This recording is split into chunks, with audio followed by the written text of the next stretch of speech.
I was diagnosed in November of 2024.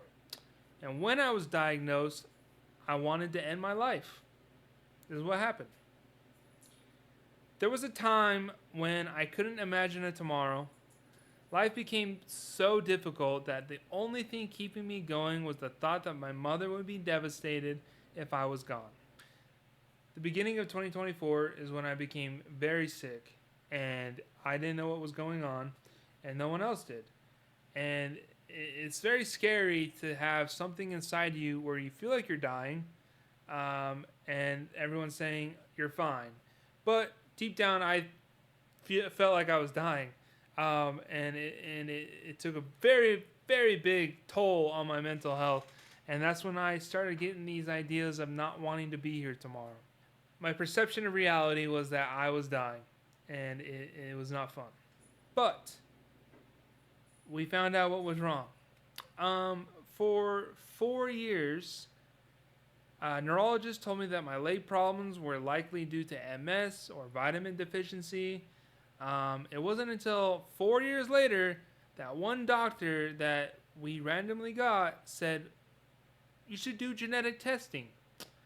And it's a simple test. You spit in a tube, and after years of the wrong treatments, I was injecting things all the time that had nothing to do with what I had. Immunotherapy. That stuff's kind of bad for you, and I didn't need it. But then this doctor said genetic testing, and voila, we found out that I have a rare genetic disease called adrenal leukodystrophy. ALD prevents the body from breaking down long chain fatty acids, which accumulate on your spinal cord and your adrenal glands. And if it progresses enough, it will progress to your brain, you'll become a vegetable, and you will die. Because my adrenal glands were also blocked because of this, I became adrenal insufficient. My brain couldn't process hormones properly, leading to insane mental fog and frequent blackouts. And at first, we didn't understand what was happening, and that's when the nightmare began. I would go to the ER, feeling like I was dying from the inside, but the doctors just said, "You're stressed out. Your legs aren't working correctly. You're just stressed out. Here, have a Xanax." And of course, the Xanax felt better because it turned my brain off. From May 2024 to November, I was surviving every single day. I didn't live a single day. I tried to make it to the end of the day, go to sleep, and do it again. But I didn't think I was going to make it. And I wrote letters to my family saying, not like suicidal letters, but saying like, thank you so much for my life and what you gave me. And I was so appreciative for them and my family that I just wanted to let them know, just in case I wasn't going to make it. I genuinely felt like I was going to die. And this is what it does. It makes you feel like you're dying. During this time, I still had a job, but I don't think that they believed that I was going through something. Because physically you can't see it, but me, I felt it. I would drive to work, afraid of blacking out because it's so messed up that if you look right or you look left, your brain just glitches out and you like black out. It's terrible. So I would be afraid to drive to work because I can't look left and right. And then I would go to, if I made it to work somehow, which I did every time, crazy, and I would sit at my desk 8 hours a day trying to figure out how to get enough work done and not black out. And then make it home through traffic. And I don't know how I made it home more than once. I didn't look left or right. I just winged it. So, and in July I was written up at my job because, which is expected because I was not proficient in my duties. But then I got approved for FMLA, which is a federal law that lets someone like me figure out what the hell's going on, um, so you can keep your job too. Um, and then 2 weeks in FMLA, they let me go, and it already felt like it was the end of my life, but somehow things kept getting worse. I didn't want to give up though. For some reason, something told me to never give up. I never gave up. And right now, I'm glad I didn't, but I really did want to. I tried everything. I did keto for a while because I hear it helped neurological problems, and I would felt good. I'd feel really good on keto because it releases cortisol, which I didn't have any because of my adrenal insufficiency, and that's why I did feel a little better. But then I was like, well, keto was fun, but I would like to eat some pizza now. I ate pizza, and the very next day, back to feeling like I'm dying. In October, and at this point, I couldn't even leave my bed without fearing that I would black out.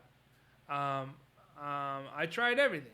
I would wear an eye patch, thinking that like it was vision, and if I took away half my vision, maybe it would work.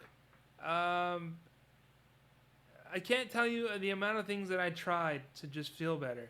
I couldn't. From there, I couldn't do anything anymore. I couldn't get out of bed. I couldn't play video games. I couldn't do things I enjoyed. I didn't have an appetite. I didn't enjoy food anymore. I couldn't love my girlfriend of 3 years. And that's when the thoughts of ending it all started to creep in because I was defeated. But this is when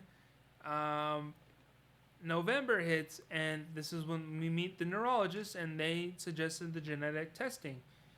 And thank God we found an answer. And when I was told about my disease and that it was genetic, I learned that my grandfather, this is why he was in a wheelchair. Again, didn't tell these neurologists that maybe genetic. Okay. Anyways,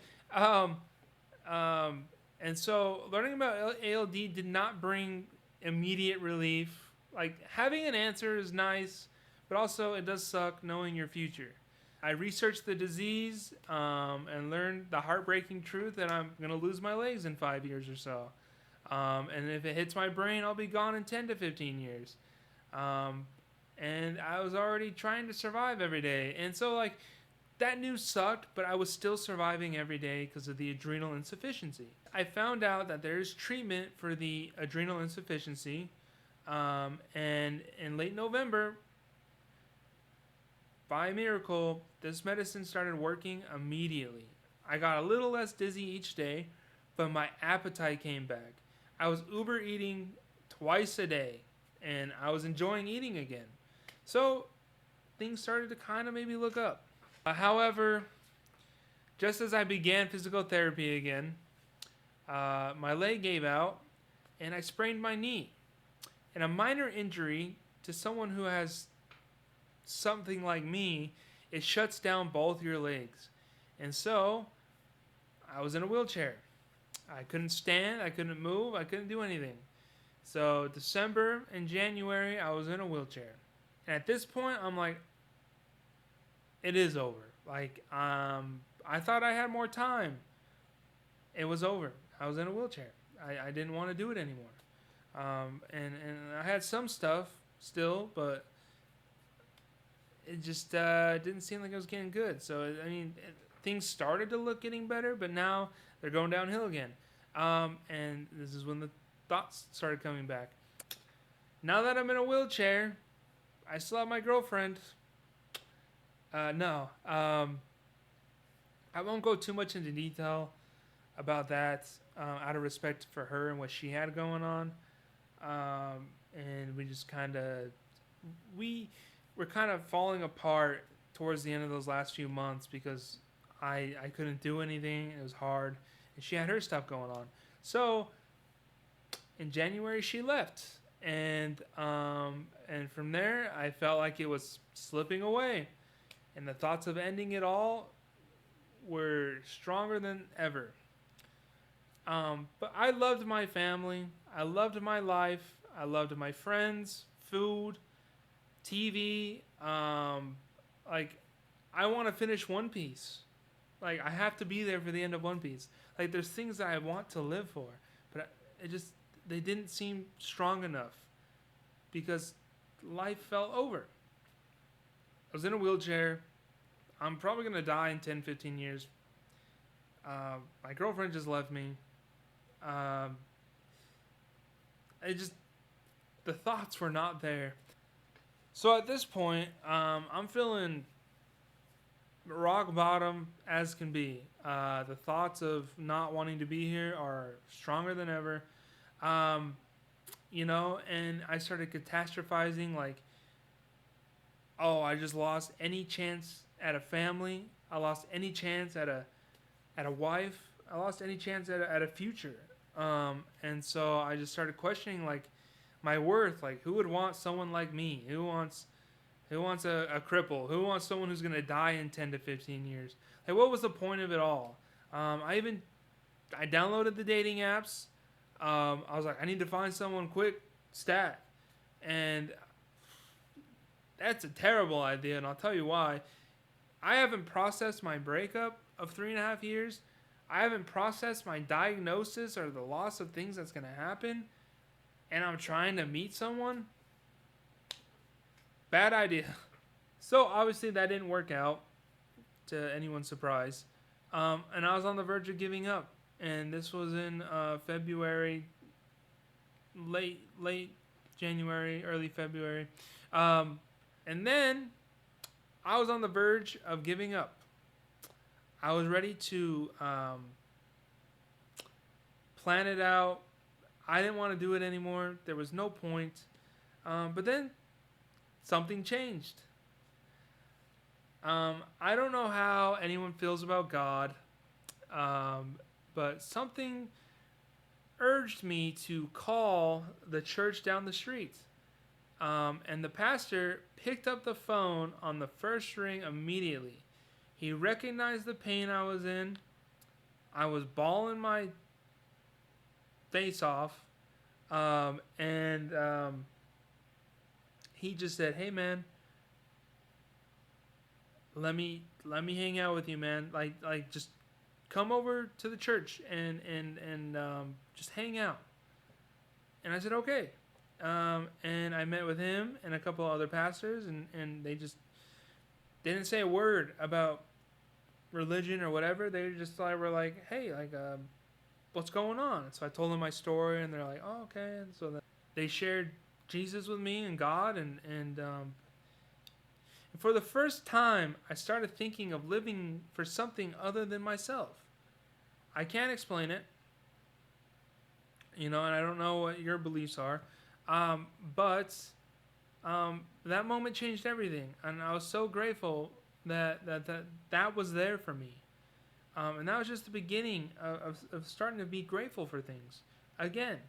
I started going to church.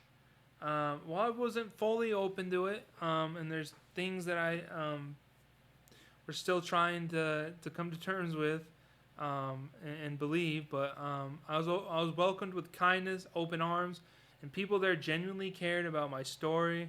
And for the first time in a year, I had people to genuinely talk to. From there, I did begin to kind of snap out of my despair, and I decided that no matter how much time I have left, whether it's 10 years, 20, or 30, I'm not going to give up. I started physical therapy again. I went back to the gym, and I committed to my diet. And as of me recording or saying this, I have lost 16 pounds. I'm lifting more than ever. I'm still going. My medications are being adjusted and changed, and I'm feeling much better every day. And I don't feel like I'm blacking out, ever. And I can honestly say that I am living again.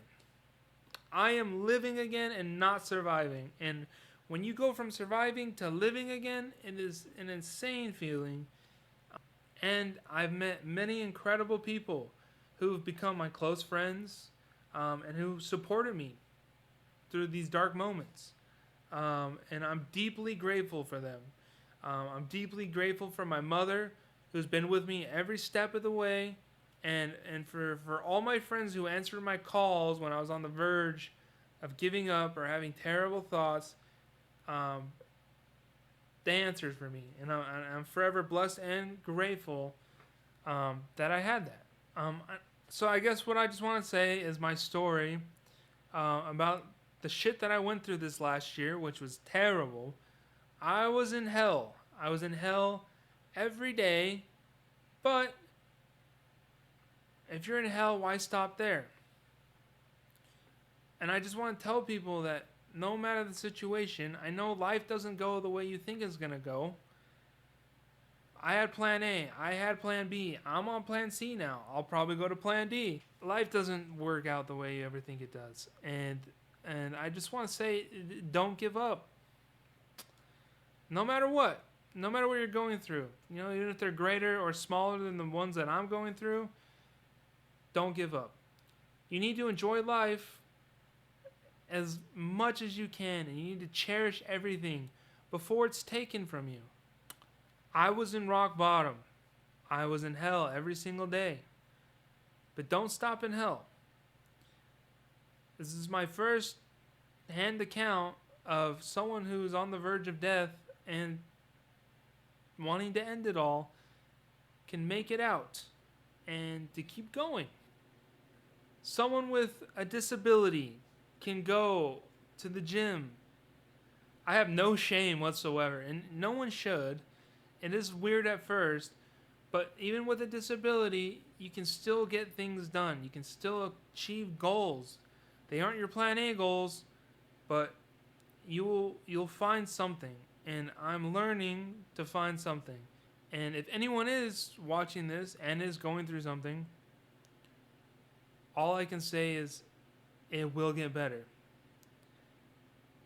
I didn't think I was going to make it for 7 months of just hell and torture. But I'm blessed, and I'm glad that I'm here, that I made it out. But this journey is just beginning. It's going to get a little easier, but it's also going to get much harder. But that's my story. Take care, and God bless.